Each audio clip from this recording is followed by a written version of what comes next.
So I'm going to be showing you how to change commentary language in eFootball in your PC. So it's really easy, so let's get right into it. So the first thing you need to do is open your game, and once you're in a game, you should see something like this.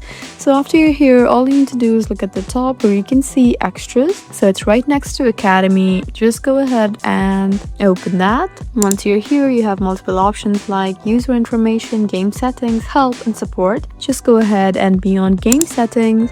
And now you need to find audio. So as you can see, it's right below graphics. Just go ahead and tap here again. And now at the top, you have commentary right there. So now all you need to do is switch it. You can just use this option right here to open it. But here's the catch. If you only see one language, then that's normal. PC version doesn't install all commentary packs by default. So here's the real life fix.